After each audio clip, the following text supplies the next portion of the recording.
Hi, everyone. It's Leanne Bridges here. I am author and speaker and founder of Designing Transformation and the Human Potential Network.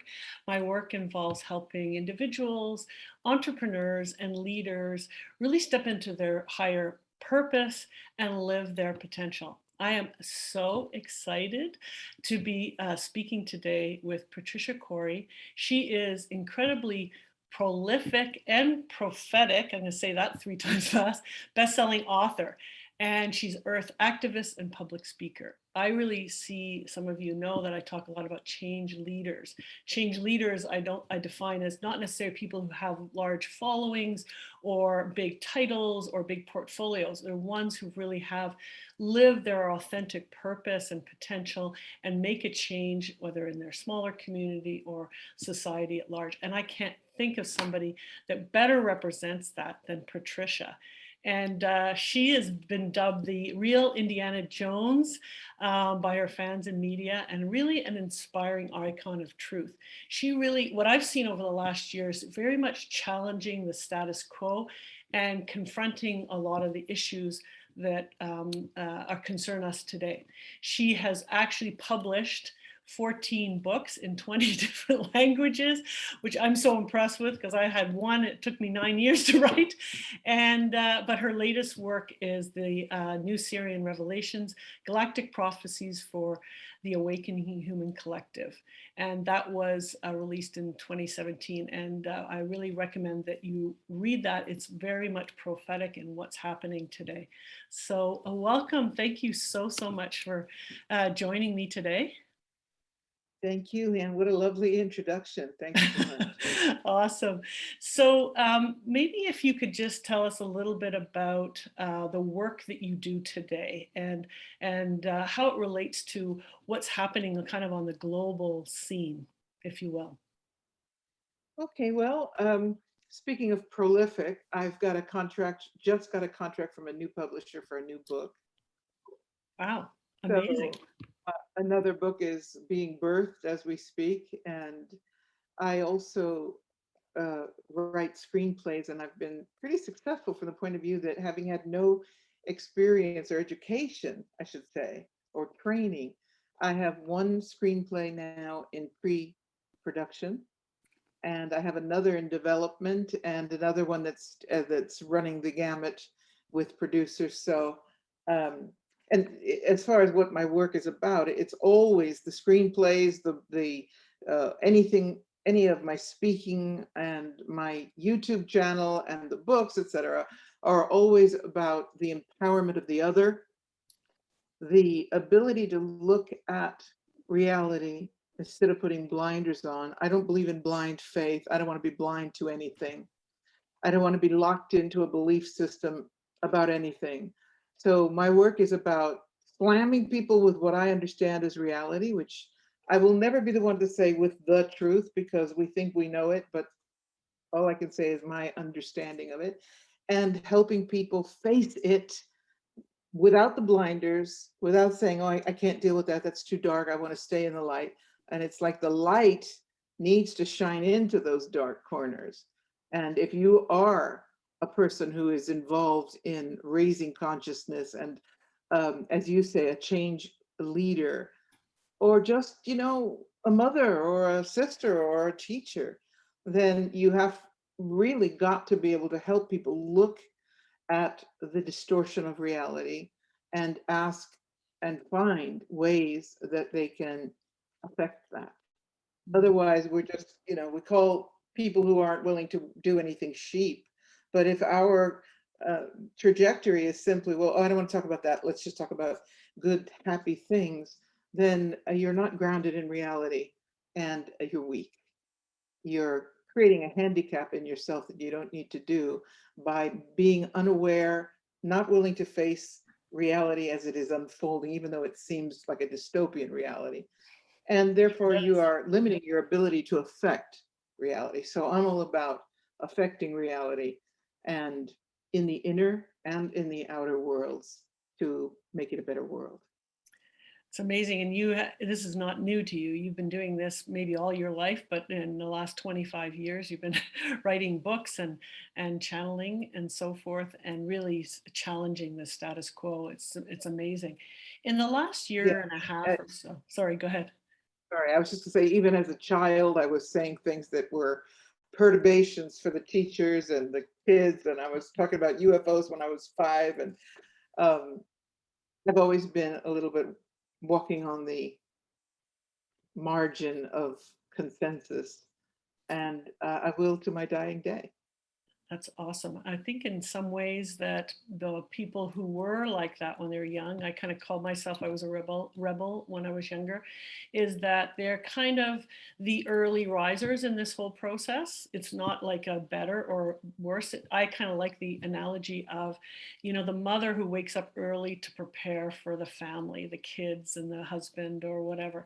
And I feel that there's kind of been a wave of us waking up a little bit earlier, and that the next wave, the kids and everyone else, again, I don't mean it as a higher or lower, just that in a very loving way, the masses are starting to awaken. And then there's some maybe who decide that this lifetime they're going to just stay and nap, and that's okay as well, right? So Yeah. I think, Well, speaking of waves, I do agree with you that there are waves of light workers that have been coming in. Some people call them indigo children, crystal children, but I really do perceive that there are generations, let's say, of souls that are coming in at a certain time to perform a certain task. mhm. And I've been around quite a while now, and I've been at this since I came in. And so I'm looking forward to seeing some of these new light workers that are coming in, these children. We really need a generation of awake, bright, committed children that are able to divert from what's being fed them and hold that light and bring it in and light the way for the future. Yeah, I have two boys. They're 19 and 21, and I would describe them that way very much. We as parents had to kind of bridge some ways too, and hold that space for them.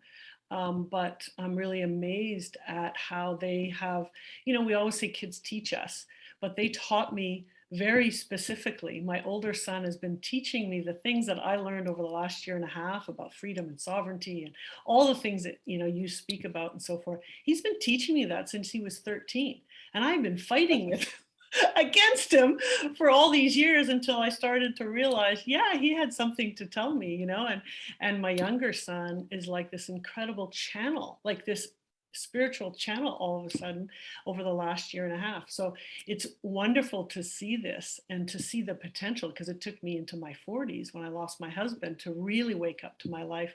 They're doing it at 19 and 21, and it It's really gives interesting me a that you lot. say the last year and a half because that's the time of the vid.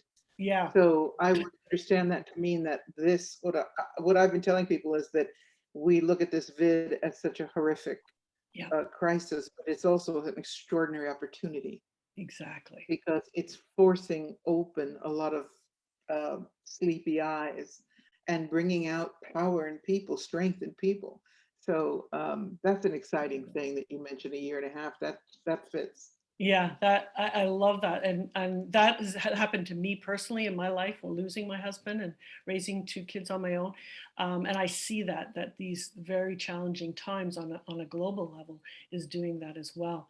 We're going through those birthing pains, and your books talk a lot about how well that's what was coming, and it's not just like only over the last 18 months or so. It's been happening for quite a long time, but the more it's like a birthing pain, and then okay, another push, and probably there'll be more as we go forward, right?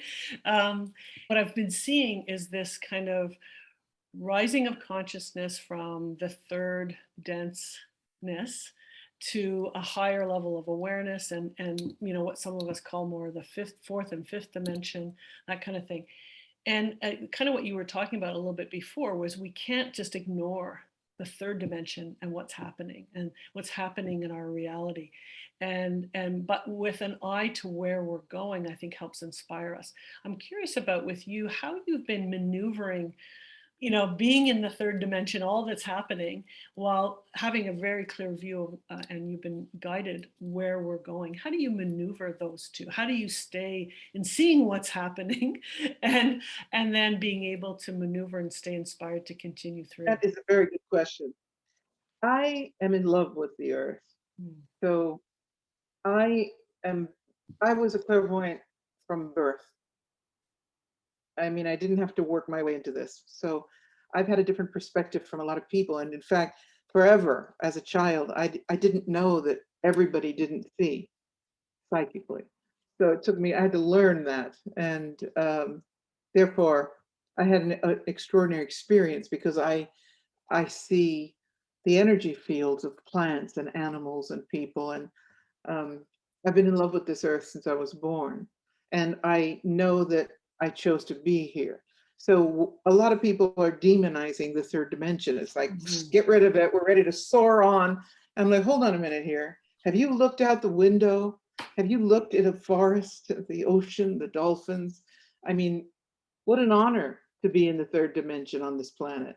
And I think that has a lot to do with how I reconcile it, because um, there's a tendency in the spiritual community to just trash 3D. We're done with that. We hate it. It's horrible, dark.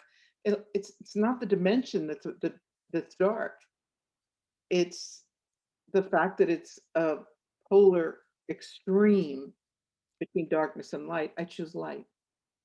That means I can look at the darkness and forgive it. I can, not always, because I would like to, there are a few people I'd like to strangle, but there's got to be a spark of light in every living being. Otherwise, nothing that uh, defines creator as I understand it makes any sense. Mm. So that's one of the things I do. I try to find, where's that spark of light? I'm trying to find it here. And in the meantime, I'm in love with the earth. I'm in love with planet Earth. So I'm not in any hurry. I think, if you remember the books of Seth, Yes. right? Hmm. Jane Roberts, she was an excellent channel. And Seth told her once, I know you're eager to move on, but oh, what I would give to be in a body again for just one moment. Oh, Hmm. what I would give to drink a fine wine and make love to a beautiful woman again. And all this rhetoric. And I feel that way. It's like, let me leave, let me enjoy this earth and all of its beauty, and not get all what's the word I want? Convinced that it's the trash to be thrown away. Hmm. So I think that we need to integrate our understanding of what it means to be three-dimensional beings instead of wanting to move on from it. I'm done with this planet. I mean, I also make my jokes, Spock, come on down with your craft. But the bottom line is, when I close my eyes for the last time and I look back over my life here, it's going to be, oh my God, what a ride. And not, oh my God, I'm so done with 3D. Let me move on to the higher realms. And that's how I reconcile it. It's like, I'm here now. I chose to be here now. I knew exactly what I was doing when I made that choice as spirit, what I call the tunnel of density of 3D. And yeah, I'm really looking forward to the finer realms. In fact, I personally think we are already in or integrating with the fourth dimension, which is why we're having so much trouble. But in the meantime, I'm in love with this earth. And I think that's the reason I'm still smiling. Ooh, I love that. And there's so much juicy stuff to dig in there.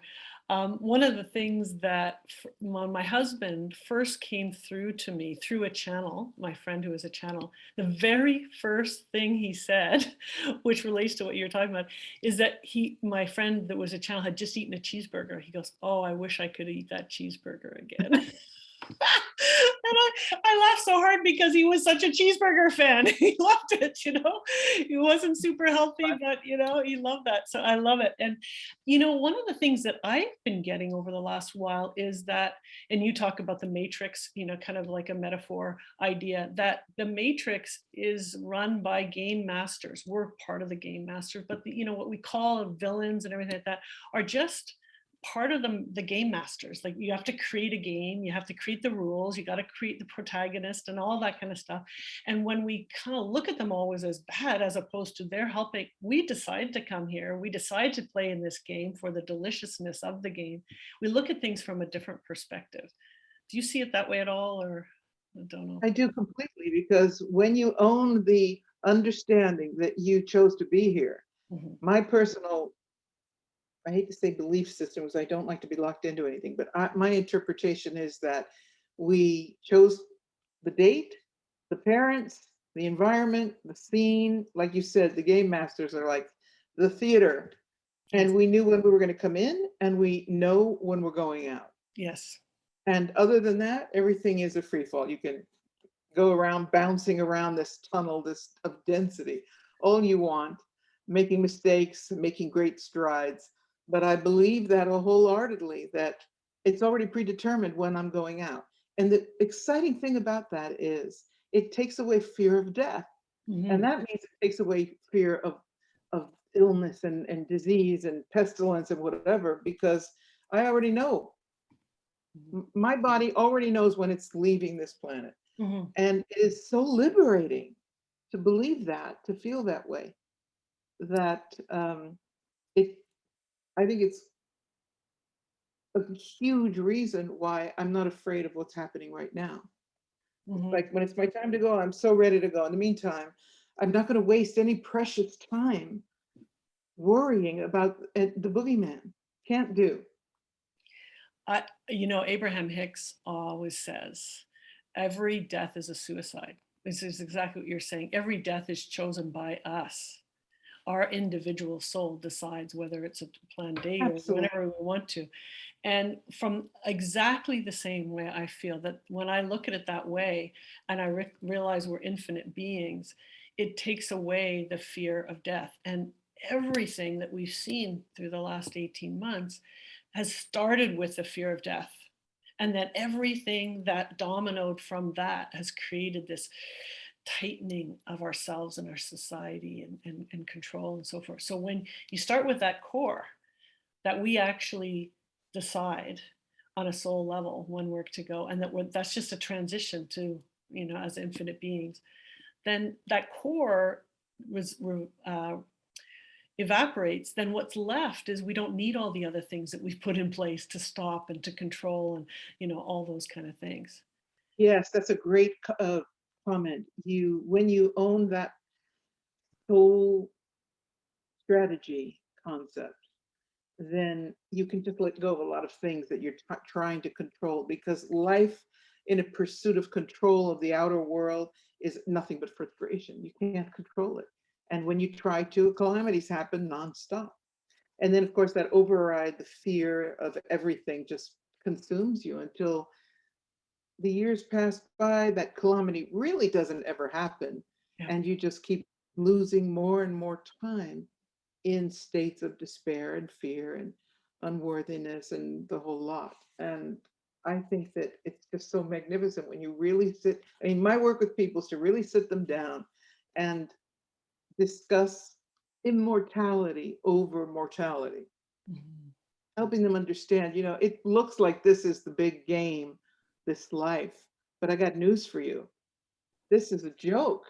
You're Mhm. an immortal, a timeless soul. This is a very short passage, 80, 90 years, right? Yeah, exactly. Um, And so when we can start from that perspective and then move out, what is possible for us? And it's what I recognized over the last, I've learned so much over the last 18 months, let alone, I believe we're always meant to grow and evolve, but I've learned so much about myself, about society. And I recognize that one, as you call it, belief or whatever that I live with is not about death, it's not shared by many people. And so when this whole thing started and I started to say that, it was like, what are you talking about? No, and so people would say to me, but Leanne, would you believe that about your husband, that, I said, actually, yeah, that was what I wrote in my memoir, was that yes, he died of mesothelioma, which is a cancer related to asbestos, but there's a purpose for that. but his real purpose had to do with some emotional and spiritual contracts that I won't get into here. But that people just look at the cancer and they don't look at, what happened to him. And so for me, I really learned a lot through that process. And the other thing with mesothelioma, why that I think was really an important way that he passed away for me and my family, is that mesothelioma relates to asbestos exposure. And we know that for 20 years, asbestos was seen as science, God's gift to the humanity. And they put it into buildings, they put it into churches, they put it into schools.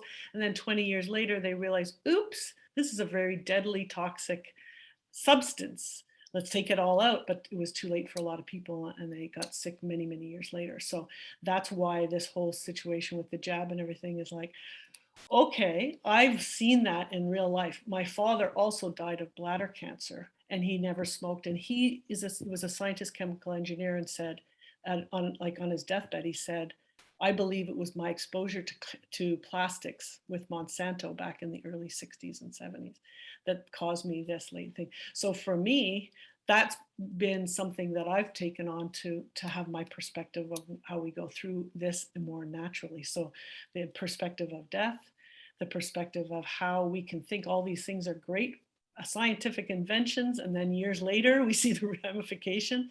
It's like, come on, people, can't we wake up to some of this, So Yeah, and imagine what we're going to be seeing years later from the jab. exactly, I don't exactly. even think it's going to be years later. I think No, we're going to be seeing this very soon. in some ways I hope, because then that'll stop the progression of it worse and worse, but hopefully not to such a great extent. So tell me, for you, over the last since the, I call 18 months, what have you learned the most? What has been most maybe surprising for you, either personally or more, how you work with clients? What has been kind of your biggest surprise? What have you learned? Well, from this experience, I'll admit, I've been surprised, not in a good way, at how easily people have bowed down to fear Yes. and how hysterically they've pumped that fear up into being this ubiquitous boogeyman that is out to get them at every juncture. So every thought, every person, every substance, everything is out to get them. And it's just, I don't understand it, because even people that I thought were pretty awake are lining up, Mhm. and the war that's been created against one against the other. I mean, we've got every reason to be divided. They've come up, not that, no, let me rephrase that. We have no reason to be divided, but they have every technique to categorize and divide us, to include religion, uh, race, sex, you name it, Mhm. country. But to see the world divided about who has had the jab and who has not, and the hatred Yeah, that people are exhibiting, that surprises me. I thought we were better than that. that And really surprised me that's a too. judgment call, I suppose, but I thought we were more advanced than to see this hysteria. So Mhm. concerns me a lot. And my work, of course, you probably know me well enough to know that I don't hold back. So I'm out Yes. here screaming, and a lot of, for God's sakes, people wake up kind of vibe going on. I'm And starting to get out there. I've been a little bit more gentle, yes, but most people are. no, but I think but you've inspired me, and you've inspired many, many people for the same reason, because you've been outspoken and you've said your truth. And now that I'm doing it more people are saying that about me, and so it just takes a ripple effect, right? So that we do that. Yeah, it takes courage. Let's be honest. It takes courage, Takes because a courage. friend of mine today said, I really wish you would just go for the low profile, just lay back and I said, right. And then send the warriors ahead and let their lives be destroyed. And we just sit back and hope and pray that they're strong enough to get the job done. That's not how I Mhm. roll. No, So, exactly. it's show and tell time right now. It's like, if you believe in something, it's time to stand up and speak your truth. If you don't, then the adage, if you're part of the problem, if you're not part of the what is it? Not Solution, part you're part of the problem, right? Yeah. Yeah, and so people that are just lying back or pretending that they've had the jab or all this behavior, it's like we need to be France here. We Mhm. need to be we need revolution. We've got in France, we've got the police throwing down their jackets, the doctors and nurses throwing off their medical gear, etc. They're just stopping. We we need humanity to just stop obeying, Mhm. and that means that voices like ours have to be out there, no matter what the obstructions are and the censorship. And the people who are like, Patricia, I'm so sorry, but I don't appreciate the fact that because you don't want to have a vase, I call it vase to avoid censorship, that it means you want me dead. And that I can't believe that I'm hearing these The things. logic they've connected, right? The There's things no that logic. It's emotion-based mind yeah, control. To yeah. which I reply, it's best if you push the delete button anytime you see me any further, because we don't have a place where we can connect. If you believe that I want you dead, then Yeah. we got nowhere to go. So let me concentrate on people that are at least on the fence, at least, Mhm. and trying to get information because it could save their lives and the lives of their children, etc. So that's where I'm spending my energy, helping people get more information, and most of all, because the information is out there, much more sophisticated and detailed than I know. Most of all, empowering the other to stand in their truth as you are now. It just thrills me to hear you say that I inspired you. That's Mm. what I'm doing. And Yeah. so how great is that? It's an honor. Oh, that's great. And we're in that crossroads where France was, and I don't know really what's going on in New York, but I hear a lot what's going on in France with the passport. They're just a few weeks ahead of us. Ours is coming September 1st. We have marches coming this weekend and so forth. So, and the last march that we had in, I think it was April and May, was huge in Montreal. It was massive, hundreds of thousands of people. That's So, good to hear. yeah, so I'm hoping Do more. you know what happened about 2 days ago in France? No. There was I don't even know how many millions of people were out. And like I was telling you, the police came up front. They had sort of like a platform and they were throwing their jackets and helmets. And then the doctors throwing into I thought they were going to burn it all, but I don't think I think they went there. And teachers and all of these people were just saying, we're done. Awesome. And the nurses are saying, we're not going to do this to people anymore. Mhm. We're not going to do it. And we really are looking at a revolutionary situation. It won't be the first time for the French. And Exactly. I believe that they're leading the way for humankind. I Yeah. truly believe that France is, oh, I got goosebumps. Mhm. Uh, Keep your eye on France. And so for people in North America, a lot of this media doesn't come through. So you need to search it on internet and keep your eye on France, because Macron said, um, if you enter a place without the vax, the locale will be fined 45,000 and imprisonment, Yeah. and the individual that does it can get 6 months in prison. It's insane. And you look at this and you say, we really are in some kind of a computer simulation here. Exactly. And It's why isn't he even strung up? Right? yeah. You What, never, what I wouldn't be surprised if he was actually there to push this so far that we wake up. You never know, right? Nothing will well, surprise me anymore. But that Quebec is is, a French that, province. Sorry, go ahead. sorry, I just wanted to say that that is the underlying theme of my work with the Syrians. They constantly say, the tighter they squeeze you, the freer you become. Yes. And we're looking for the breaking point here. And Yes. I think France has reached it. And Yes. I also think that the powers that want to be are looking to see what that breaking point is Mhm. and how they're going to react to it, Yes. because they're doing these insane things. I mean, come on, Gonna It's get totally 6 months insane. jail for going to get a cafe au lait without a vax passport. And You I've got to seen be the serious. cafes are completely empty too. Everyone's walking on the street, no one's going in. But I think you're right. And it's always like you don't know exactly what is the where it's coming from. In Quebec, I can get all angry. Quebec is French. It also takes a lot of lead from France, and it's the French bastion in North America, right? So it's really interesting that it's being the one that's been the most constrained. We had curfew for 5 months, for crying out loud. It was unbelievable curfew. And so I wonder if this is going to be the same thing, where this pressure here will create a ripple effect of revolution and change that will go across Canada and so forth.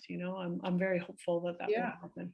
But one Well, of we the mustn't forget that Quebec has tried to secede from Canada. Maybe this yes, will be the factor that does that. yeah, I'll be leaving, unfortunately, but yes, I think that might happen for sure. But Yeah, the very other thing too is that we have very strong labor laws in Quebec. And one of the things that just came out yesterday, very interesting. So there's always these little things that help us along the way, right? So what they said in September, we'll have these new laws where we can't go in, same kind of thing as France. I don't know about the penalty the same way, but when he was asked whether the people that work there would also be mandated, they said, no, our labor laws say that we can't mandate it. So we have well. now a situation that's going in Quebec where you can be unfeed in and serving people, but the people outside can't come in if they're not. Like, what kind of logic is that? It's unbelievable. Well, I'm surprised that they're not mandating it because, yeah, in New York, they're going to start mandating it for Yes, almost everybody. And Fulsey, my least favorite person on the planet at the moment, me too. Fulsey in a video clip yesterday said, yes, that's what I'm saying. I'm saying that we need to mandate the V because we are in a grave situation. It's more grave than it was before. Now it's really grave. It's seriously grave. So there, because it's so grave, we want the teachers, the healthcare across the country, right? It's like, Yep. how tight are you going to turn this screw? And they know, because France is a model and other places too, they know they can only turn it so far. Yes. So I'm rather detached in a lot of ways when it comes to the outer world. I'm rather detached because I know it's a drama and I don't want to be caught up in it so that it disturbs my peace. Yes. But I'm always observing it and analyzing it. And I stay as clinical as possible. And so what I'm observing is they are turning the screw. By the way, after their little get together in Cornwall, all the European leaders, bam, Macron came on. Amazing, eh? Just lockstep. We saw what happened and That's all. right. So it's like, okay, then first Unfortunately, France, my then, leader too. Yeah, right, yeah, right on there. then England, Merkel. So they've got their mandate. And to me, it looks like at the barbecue where they weren't wearing their masks, that it was decided, okay, we'll start with France. Yep. Let's see, because we know that's one of the bigger problem areas. So if we can get away with it in France, we know we can get away with it everywhere. Well, guess what? You're not getting away with it in France. Exactly. You doodle, you're not getting away with it in England. Yeah. Um, so I think that they're testing. I really do. I think that they're testing how tight they can squeeze until we rebel, and that Mhm. they're making a plan for that rebellion. But I think it's out of their control. Yeah, I think you're right. And like I said, in Quebec, we have specific labor laws. I don't know all the details, but they're different than the rest of Canada and maybe different than the rest of North America, where you cannot push that. And my kids have been benefited from it when they were forced by their respective places where they were working, or asked to, or told they're mandated. They said no, and they said, okay, we can't do anything because they live in Quebec. So this is something Quebecers need to understand. And I don't know the legality of as much, so I will try to get more about that. But sometimes these little laws we can use to leverage our strength through this process, you know. And a lot of lawyers are standing up and telling people, this is how it works. Read the document. They're scaring you, but in the end, they can't get away with this. So I think that, you know, at the beginning of this conversation, we were talking about how we help people from understanding the difficulties to being empowered. And one of them is, you know, you've got to get out of the fear zone and get into the logic zone and ask yourself, what tools do you have to stand up for yourself? Mm-hmm. With the fact that this is an experimental situation. Mm-hmm. You never gave consent. Mm-hmm. If you do, if I don't know, because I'll never be near any of these locales where you stick your arm out, but if you are signing consent, then you're basically signing a contract with the devil. Mm-hmm. I mean, whether it's a $17 million contract with a music recording deal that you sign in blood, or whether you sign away consent to your being. Hello, people. When you sign away that consent, because it appears to me in the contract of evil and good, in order for them to take your soul, and I mean, this might be a little heavy for your audience, but let's go for it. In order for what I consider a satanic force to have your soul, they have to have your consent. Mm-hmm. So Yes. whether it's okay, oh yeah, I'm doing this for The good. whatever reason, including for society, I'm doing my job, a part in society. Mm-hmm. If you're doing that, if you're giving consent, then consequences are yours. Mm-hmm. But I truly believe you're giving your soul over to a satanic force. One of the things I've heard recently is that because consciousness is rising and they're moving faster, the kind of the globalists, whatever, are moving faster than maybe they would like to.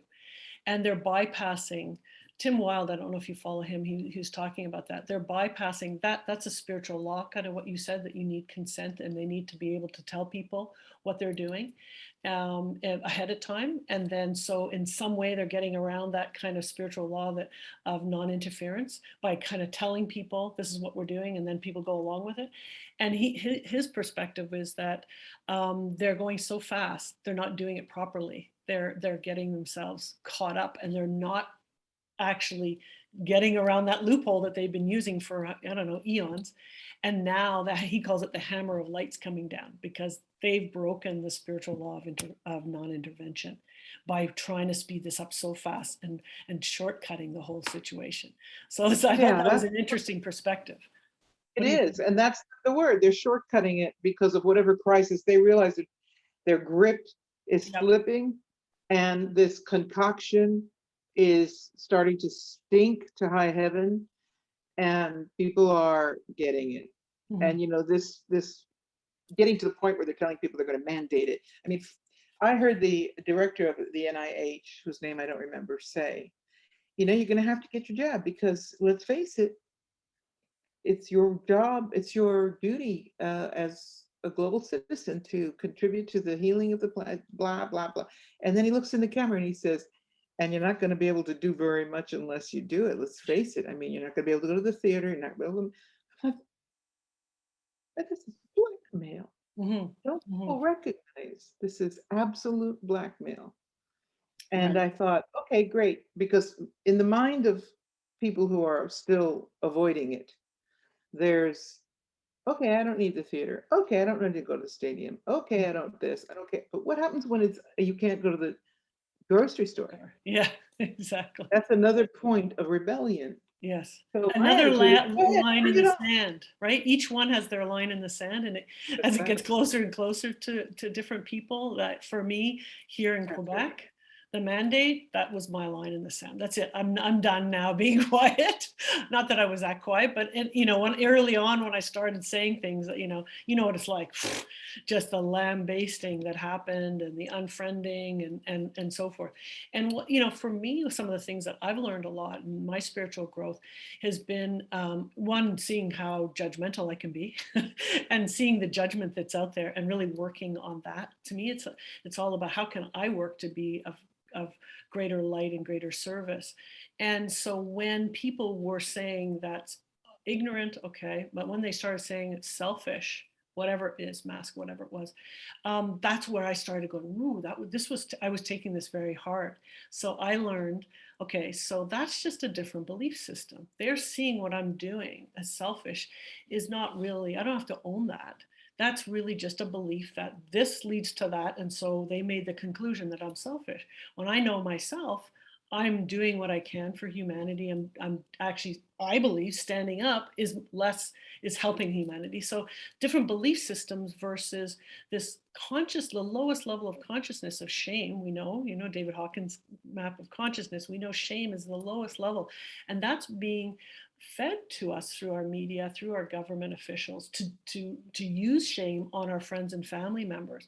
And I think if anyone could just stop for a second and see when the president says, like, shame your family and so forth, or people on media say shame your family, like, really, do you think that that's the highest level of consciousness that we could do to sort this thing out?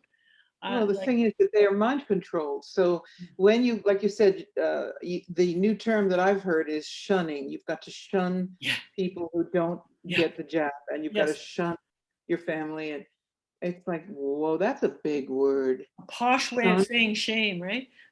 Yeah, you want me to Exactly. shun my family and this is drummed into people 24 hours a day Mhm. through television. And I haven't had television for 25 years, No, so me neither. But the shunning is that lowest level. So I think in some ways people will go, wait a second, yeah. I'm very lucky. I have a family of 5 kids in my family, my siblings, and we're all on the total, whole spectrum. I'm on one and one brother's on the other. And my brother gets caught up in some of this stuff. The other ones are kind of in the middle, but we were taught always love first, always connect first, never shun, never do that. Like, that was our upbringing. And so even right. through all this, and we're complete all opposite, we're still very loving and caring and connected. And I think that's a model for all of us if we can do that. And when the other person can't, can we be in grace and just say, I love you, this is temporary, maybe it's long term, can I be okay with you shunning me or whatever? And I've felt it a lot over the last month or two as Canada has become more and more higher levels of V. People don't want to be around me, they don't want to invite me, and so forth. And I'm just trying to be in that state of grace and just saying, this is where you are right now, can I love you and be compassionate? What do you think about that, and how we can help kind of people along this process? I think that unfortunately, these same people are going to be faced with very grave situations very soon. Hmm. And that many of them are going to recognize they made a horrific mistake. Yeah. And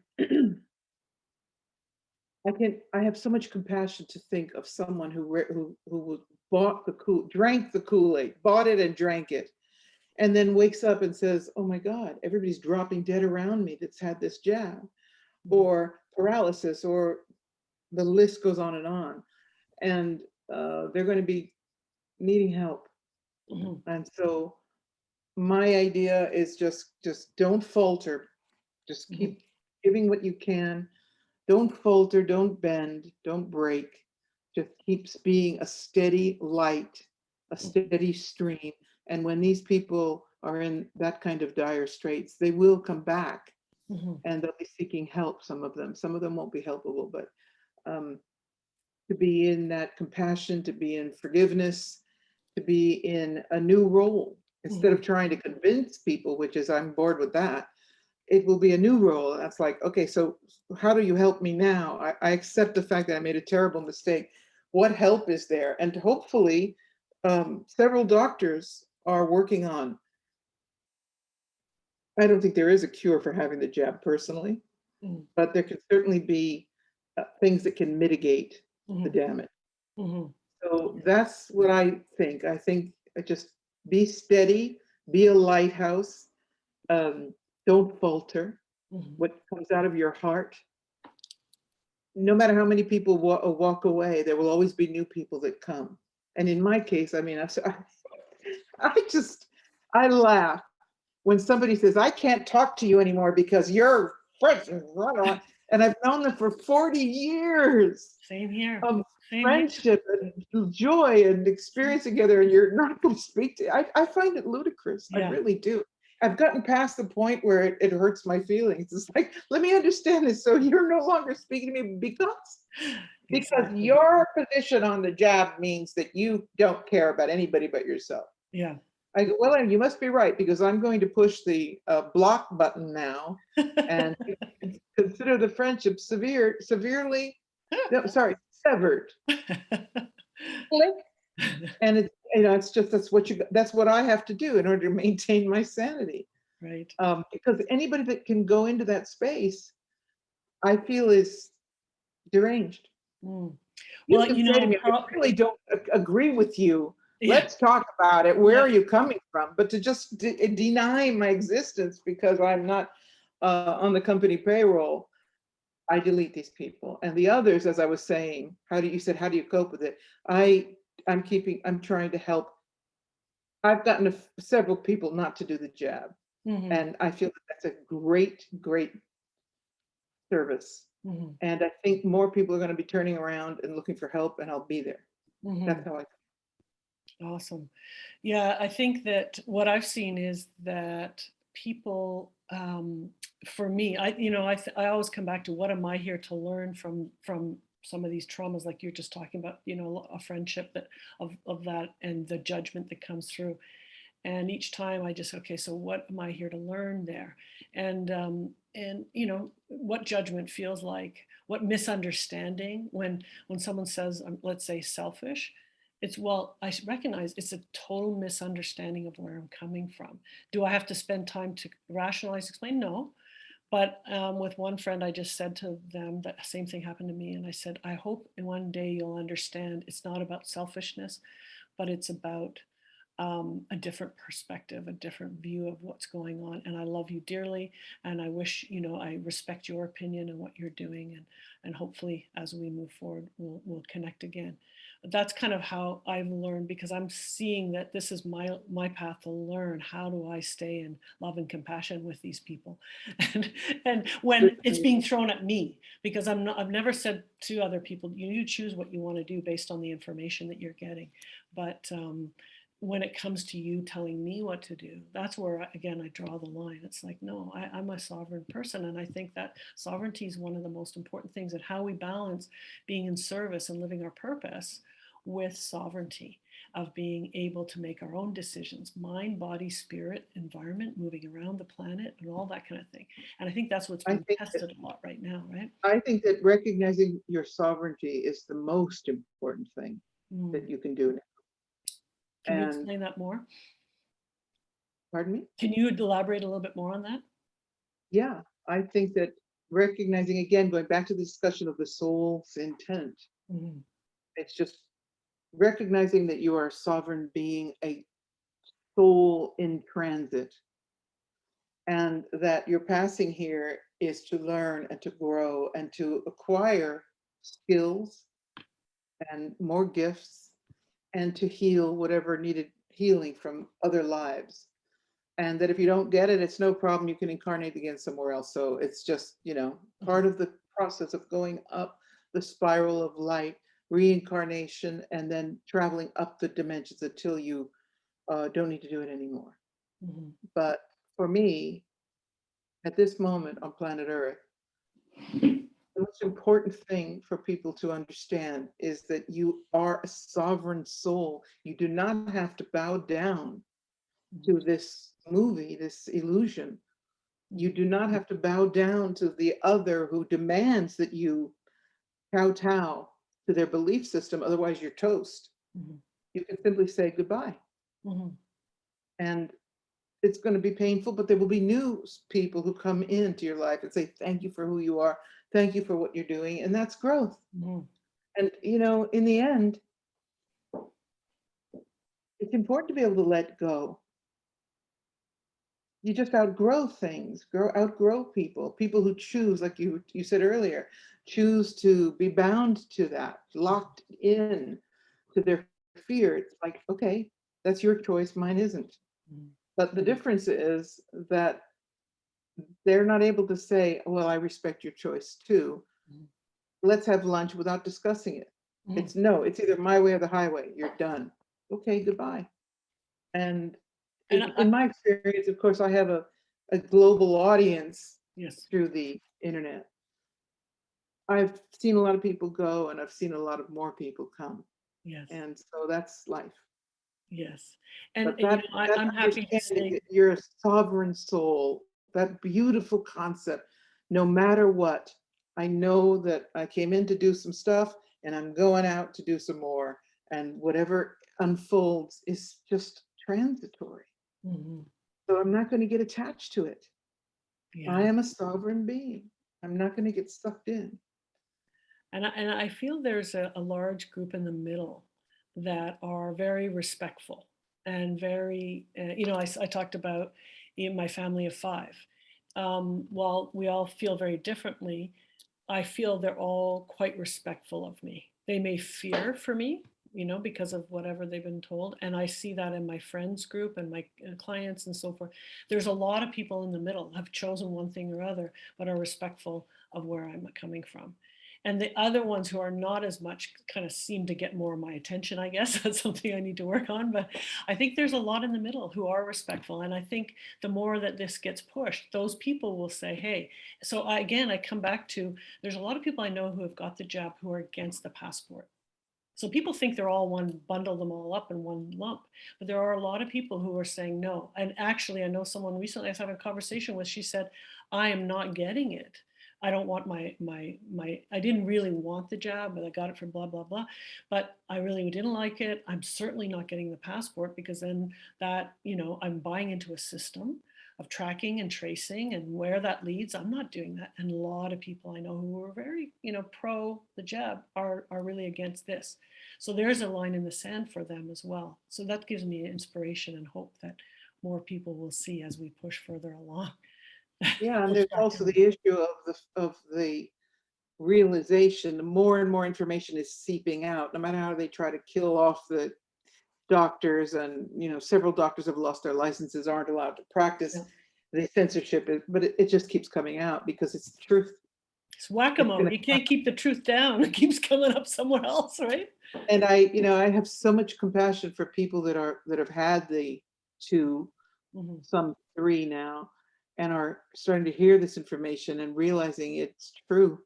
mhm, And then the horror of, what does that mean for me? How am I going to get this stuff out of me? And there's one of the doctors said there's no turn off valve on this thing. mhm, So hopefully, I just tell people, before you make a decision that is going to affect the rest of your life, mhm, be willing to hear the alternative to the mainstream mhm, storyline, mhm, because you don't get to turn this off.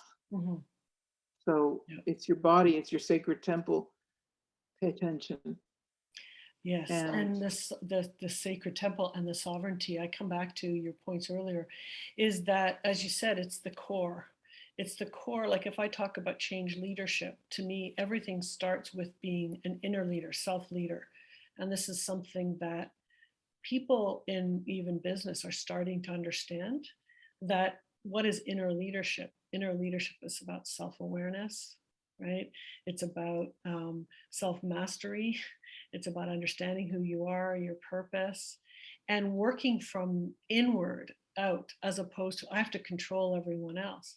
And to me, that's what a big kind of theme that's happening on the planet right now is that if I think of a lot of my clients over the last year or two, they would be afraid to do, let's say, change careers or stand up in corporate settings against something they don't like. Why? Because they're afraid what other people thought. They were afraid of being shunned. They're afraid of or they didn't have enough energy because they were constantly people pleasing. This to me still comes down to sovereignty and inner leadership, when we can stand in our truth and courage, know who we are, and be okay with when people say they don't like us. I really believe that what other people think of us is not our business. But that to me is at the core, is being able to get past this idea that I have to people please, I have to do things for everyone else, that I'm sovereign. If I can be the best person who I can be, then I can create a ripple effect outward. And to me, that's real leadership and real change leadership. What do you think about that? I love what you said about what other people think about us It's not my isn't our business. business. Yeah. That's beautiful. I love that Thank quote, you. and I'm sure to repeat it. But Awesome. how I feel is that be a lighthouse. Mhm. When you walk into the room, no matter what the dialogue is going on, when you walk into a room, do people recognize that you're a lighthouse? Mm. Do you walk and talk? Because there's a lot of BS flying around like it's nobody's business. But when you stand in your integrity, you know that you're a sovereign being. You emanate light because you are integral and you're in truth and pure within you. That's when you can affect change. You don't even have to talk. Mhm. When a light enters the room, people notice. I believe And that. people ask me all the time, I don't know what my mission is. What do you see, Patricia? Because I do clairvoyant readings, as you know. What do you see? And I say, it's easy. Nobody needs to tell you what your mission is. Start by being a lighthouse. Mhm. You don't have to be waving your lightsaber out there on the battlefield. Just make sure that when you enter the room, people say, wow, Mhm.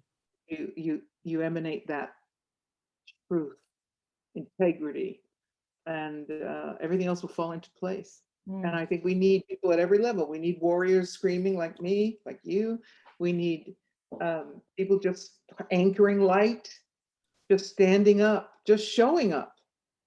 I mean, look at these people. Like I told you, this friend of mine said it would be better if you just kept a low profile. And I said, no, I'll always show up because I'm not waiting for somebody else to do it. Mhm. And so that's how I feel. I feel that we are being called to our respective commitments and missions. And what a great opportunity, instead of lying back and figuring out what you're going to wear to the ball, to Yes. be thrust into this Armageddon scenario of darkness and light. Mhm. And you know, I just did an interview with someone the other day and I said, what did you think? What did we think this was going to look like, this ascension process? Exactly. Because it's all the rage to talk about ascension, and I've certainly been very involved in pushing forward that information. I don't get it. Did we think we were going to go from 45 murders on a one night in Detroit to sprouting wings and being in the fifth dimension? We've got work to do on this planet, Mhm. and we came here to do it. So I don't get the disconnect where people think, "Oh, I'm so spiritual. I'm going to progress into the fifth and sixth dimension." Really? What about the rest of humanity? Do you care about that? Because No. if you believe, you know, the words are, we're all one, we're one with each other, and we're unit. And yet people don't walk that talk, do they? So Absolutely. my question for people is, did you think we were going to sprout wings and just go on trucking up to the fifth? Or were we going to have to earn it? Yes. This is And the big test where we earn it, you they see. earn it. I think about having my second child, giving birth to my second child. And I remember when I was holding him on my chest and I went, oh shit, I forgot how hard this was. I don't know if I would have done it again. And it's like you go into, let's say, having a baby, and the birthing pains are just can be so traumatic. For me, my first one was 40 hours of labor. My second one was a breeze at 22 hours. But it was like, did you think that in some way I couldn't really grasp the idea that I was going to go through so much pain until I was in it. And then, oh, do it again. And then, really, here I am again. And there's some of that same truth that's happening to us in society. We're going through those labor pains and we can't. Yeah, we're It's birthing a normal. new earth. Did we think it was going to be a cakewalk? Exactly. And did we also think that the forces, the dark forces, were just going to hand it over and say, oh, okay, well, all right, if you want to ascend, go on then. Very real. Thanks a lot. I was like, sorry, No, we are going how to fun would that be for control. us? Right? I have heard that, when we were tried to create this matrix, let's say, on this planet, eons ago, it was too easy. We would come down, we'd wake up and become enlightened, and was like, that's like video game 101. How boring if it's so easy to ascend. We want Yeah, to well, challenge, it's right? like Adam and Eve. So we, the great sin, the apple and the snake. But if there had been no apple, Yes, what exactly were they going to do for eternity? exactly. It'd be pretty Looking boring. straight ahead at the beautiful plants, Exactly. like there's no catalyst This is because a delicious ride, right? and it's the catalyst, the choosing Yes. between the poles. Every day of your life, you do something to choose your position, Mhm. how you deal with a neighbor, what you eat. It doesn't matter how grandiose it is. You make a choose in the duality of earth reality Mhm. all the time. Mhm. And you either propel yourself forward or you slide back. So, the person who chooses heroin has choosing to slide back. Mhm. But the idea that it's collective consciousness time, we're all going to fly away, I find it a little bit naive, to put it mildly. And that I celebrate instead the people that recognize this is going to be tough. Mhm. We're not going to get off the hook here. We're not going to get out of here alive, first of all. But we're not going to get off the hook with, beautiful thoughts of ascension. It's like, this is it. You've got to earn it. Mhm. And you're earning it right now in the ultimate drama, Mhm. free will versus enslavement, Mhm. What light a great versus game. dark, and sovereignty versus obedience. Mhm. What a And I beautiful choose game. sovereignty. Yes. And you know what? If we get to the point where they come to the door and say, come with us, I probably will say, okay, I'll be there tomorrow Yeah. and just check out. And the other thing I'm kind of learning through this, what real freedom is, ultimately I want it to stop at my body, but real freedom is in my mind and my heart and my soul. And even if you Exactly. lock me up, I still will be free, and That's right. and that could be what the experience that my soul wants to have this lifetime. I'm trying not to, but you never know. I want to just mention a couple more things because we're getting a bit. I want to respect your time. When we talk about being change leaders out there, and I think it was really important what you said about not everybody is to be on the front line, and I think some people feel like, well, that's where I have to be. But I really believe everyone's mission is very unique and very different. It reflects their gifts, the experiences they've had in this lifetime and other lifetimes and so forth. And it's for them to feel into that calling. And as things are getting louder and louder, they're being called more loudly, more clearly. And what I see is one of the biggest barriers to people living their passion and the purpose. They may say they don't know what it is. Often it's because they're afraid of it.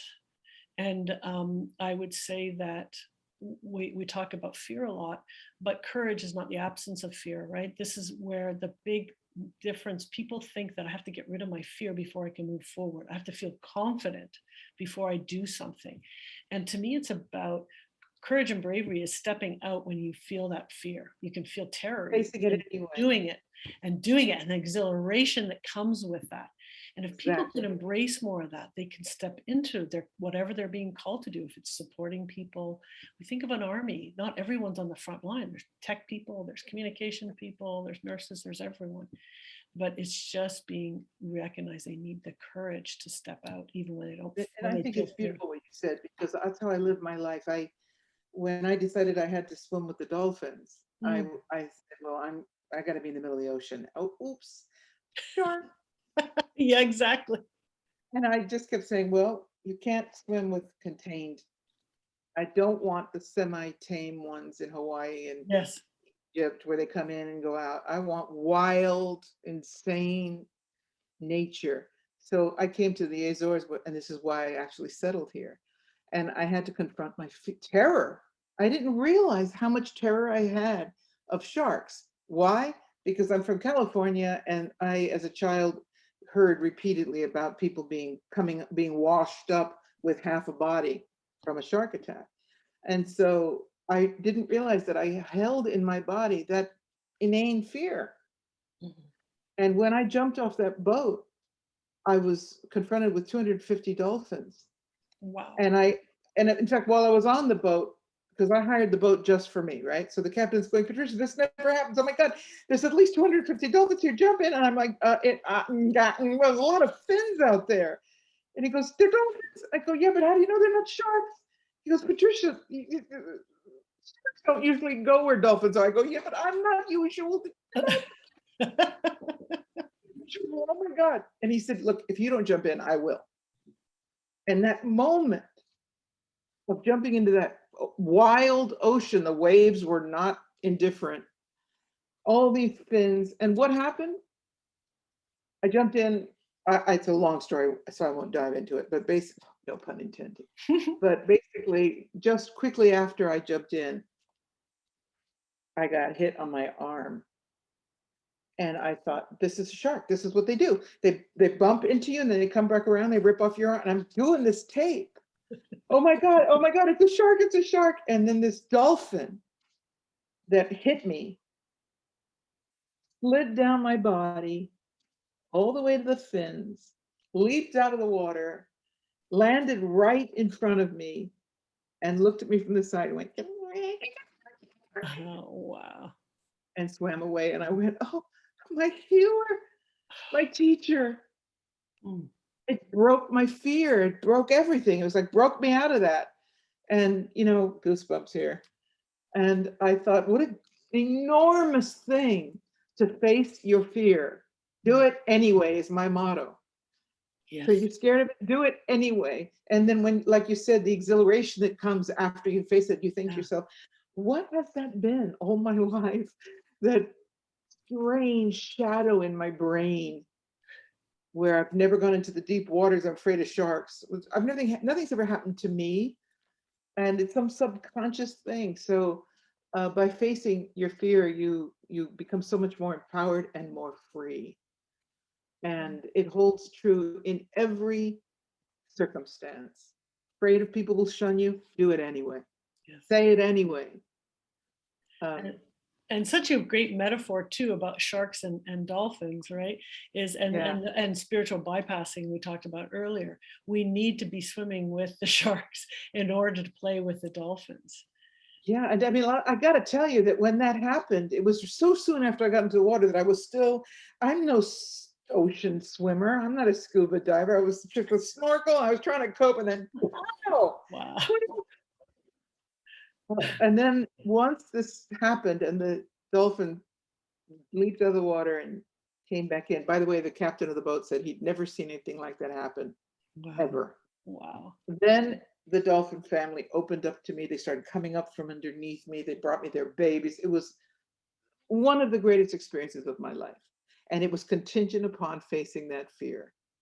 And so my message for people is, I know you're scared, do it anyway. The Mhm. rewards are unbelievable. It's And so yeah, true. you might get eaten by a shark. Do it anyway. Do it anyways. I love it. I think the idea of cultivating courage on day to day is like a strength that like yoga we should be doing. And we can do it in different ways in our life, and big ways or small ways. And I'll be honest with you, I was nervous to reach out to you, ask you for the interview. I was nervous to interview you. And that was like, Leanne, you got to get over your fear and just do it. And how Why? Why would I? wonderful experience, because you're a big author and so forth. Silly as it may seem, I was nervous about that. Maybe nervous of being rejected, maybe nervous of having the interview, not knowing what to do. But that's just a small example of doing it anyways, and the beautiful experience that I've had, and hopefully the people who know me and can listen to this afterwards will experience from it. That's just a little one, but if we can cultivate courage over and over, then when the big time, then we really need courage, it's a lot easier for us. I think that Yeah. really. And Be your own hero. Yes. I've been noticing there are people that I look up to that are out there facing destruction. I mean, the doctors who are not being able to practice anymore, uh, the people who are being pushed off cliffs and bridges, and still they speak their truth. They stand in their integrity, and this is going to bode well for them in this life and in others. And so I say to people, look at you, that silly fear. I mean, it touches me that you felt that fear. That, instantly we were one with the guru, as they say, Yes, together. exactly. And Yes. you hopefully will approach other authurs now that Yes. you realize, well, some of them are kind of standoffish. Some of them It's are, okay if they say no, yeah. right? Exactly. Well, I want to thank you so much for this time together. And before we close off, just to ask you a little bit about, you mentioned that you do channeling. Is it still possible people to work with you directly, or are you more focused on your writing and so forth? Yes, I do private sessions, and they are clairvoyant reads of people's, well, it depends on, sometimes their spirit guides come through. Sometimes I see power animal. Um, I read the chakra energy fields. Sometimes my guides come in and say, "Oh, tell her this and that." And then there are some people that are very galactic, and it's just like, "Whoa, clear the runway." And we get this galactic message. But it's always, I have to say that I'm very delighted to say that it's always um, life changing, or at least giving tools to people to really think about what's going on. Mm. I'm not just a fortune teller. I really look into the energy, because I can see the energy body. I can see the chakras. I can see spirits. And um, sometimes it's quite remarkable when, can I give you an example? Please. I had a woman who came to my conference in Mexico years ago, and she came in for a reading. I knew nothing about her. It was before the workshop began, so I knew nothing about her. And I was there a couple days early because so many people wanted private sessions. So she sits down in the chair, and I see this dog sitting next to her, and he's almost like a cartoon. He's like, and I said, "Who's Wiley?" And she burst into tears. I said, "Wiley Coyote. Who's Wiley Coyote?" And she goes, "Oh, Patricia, that's my dog. He just died." Oh, and she was a mess. And I said, "Well, he's here." She goes, "Oh my God." Oh. And this is what I mean about the healing aspect of the reading. Mhm, And mhm. he was telling me, "Tell her." He's like this. I said, "He's got the funniest smile." She goes, "That's the funniest smile." And I said, "Well, he wants you to know that he's on vacation." And she said, "Oh God, I've been carrying around this guilt that I used to go away on vacation and not take Wiley." And I said, "Well, he wants you to know he's on vacation, relax." And it changed her life. Yeah. It changed her life, because she said, "I'll never get over this. I thought I would never get over this grief." Mhm. And sometimes it can take that just something like that to uh, trigger immense healing and change. So Mm. yes, I do clairvoyant readings, and if anybody's interested, they can reach me at patriciacori.com. Awesome. I'm going to sign up for it for sure. And I'll just add to my own experience that that was life changing with my friend when my husband passed. I told you about the cheeseburger experience, but she opened Exactly. me up to him. And then my question to him was, how do I learn to do it directly? And through her, he taught me how. And I do automatic writing. That's how I learned to channel, and from him. And so that changed my whole life, everything. To be able to connect with him and to other guides and everything like that was through that one experience. But even though I learn and I every day channel, I go into the Akashic records and stuff, it's always good for me to come to somebody else, because I still have filters and barriers for myself. So Exactly. So do I.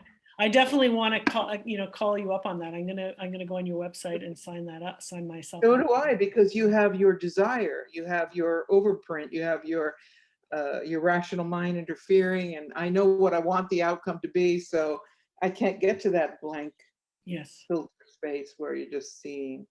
Yeah. Am I, all of a sudden I'm squinting like I'm starting to see, but yeah, it would be delightful. Let That'd me be know. awesome. And so do you do any group work at all, any workshops, or is it private and then you're writing just as a final kind of, So I used to do DNA activation workshops all yes, over the world, but of yeah, course we can't do that now. So I created a DNA activation workshop on my website again, patriciacori.com, that I take people through a powerful light, sound, sacred geometry, reweaving the DNA, structuring into the DNA a tetrahedral form, which is the three strands of DNA woven together, and then a second tetrahedron. So you're creating the star Merkaba inside the DNA. awesome. So that's been very popular for people, and they're really enjoying it until I can get back out doing groups.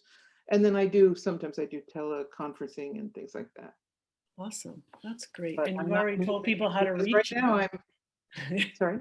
You've already told people how to reach you. The best way is through your website, right? patriciacori.com. Yeah.